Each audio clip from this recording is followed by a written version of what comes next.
Question 4 is proof by induction. So proving that 2 to the power of 3n minus 1 plus 3 is divisible by 7. So these proof by inductions, we start with n is equal to 1. So we get 2 to the power of 3 minus 1, which is 2 to the power of 2 plus 3 is equal to 7.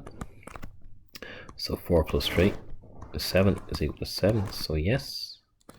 So we're going to let n equal to k.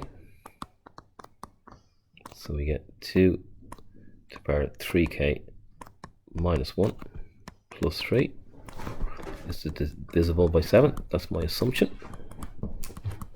Just going to write assume here. And now we're going to prove for n is equal to k plus 1. Now there's many ways to do this. So I'm going to put k plus 1 in for k here. So that will give me 2 to the power of 3 times k plus 1 minus 1 plus 3. So is this divisible by 7? 2 to the power of 3k plus 3 minus 1 will be plus 2 plus 3. Is this divisible by 7? So well, let's get my assumption in. So we want 2 to the power of 3k minus 1. So 2 to the power of 3k minus 1. What do I have to multiply that by to get 3 to the power of 3k plus 2? Well, I'd have to have 2 to the power of 3, you can see here, to give me the plus 2. So I haven't changed my equation. This and these two things are the same. I'm just bringing this assumption in. We can let the assumption equal to, you know, a number or something like that, 7a or 7b or 7c, but we can just simplify it down like this as well. 2 to the power of 3 is 8, and we want 7 here. So that's going to be 7 plus 1 times 2 to the power of 3k minus 1. Just breaking this 8 up into 7 plus 1. And then we have our plus 3 still there. So you can see now we have 7 times 2 to the power of 3k minus 1, and we have plus 1 times 2 to the power of 3k minus 1, and we still have the plus 3 there. So you can see my assumption here, 2 to the power of 3k minus 1 plus 3. That's my assumption. We've assumed that is divisible by 7, and 7 times a real number is also divisible by 7. So plus our assumption, we don't need this line, but I'm just showing you what we have here. So we have both of these things are divisible by 7. So we have therefore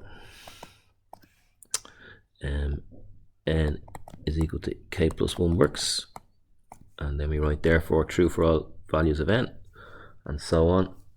You've learned that bottom part off. Finish that question off by stating shown true for n equal to 1.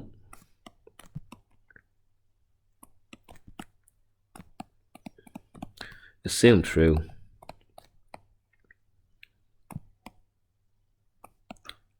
for n equal to k. And just adding on, assume true for n equal to k, shown true for n is equal to k plus 1, therefore true for all values of k. So let's move on to part B. So arithmetic sequence is part B here. Find the n term Tn. Well, Tn of any arithmetic sequence is a plus n minus 1 times d. That's exactly the way it's written in the tables.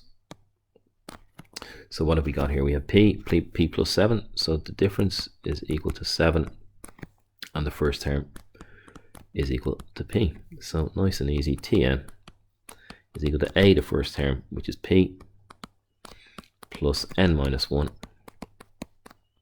times the difference, which is 7. So we get p plus 7n minus 7, or 7n plus p minus 7 is Tn. I'd always check that for T2. Just check T2. 7 2s, 14 plus p minus 7, which is equal to p plus 7, which you can see is T2. So we have it correct. The smallest value for p, for which 2021 is a term in the sequence.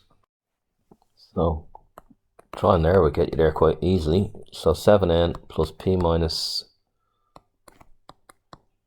7 would have to be equal to 2021. Simplify it down as much as we can. 7n plus p would have to be equal to 2028.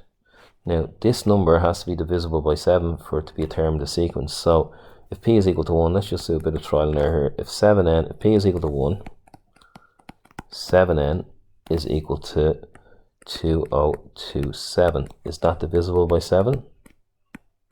Nope, it's not. So we're looking for the first number going downwards that's divisible by 7. Check 2026, 2025, 2024, 2023. And that's the first one for me. That's divisible by 7. In this sequence, that is divisible by 7. So p is equal to 1, 2, 3, 4, and 5. So p is equal to 5 is the first value for p.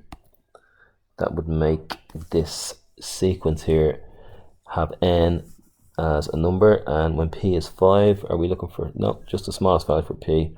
We're not looking for n, so p is equal to 5 in this question.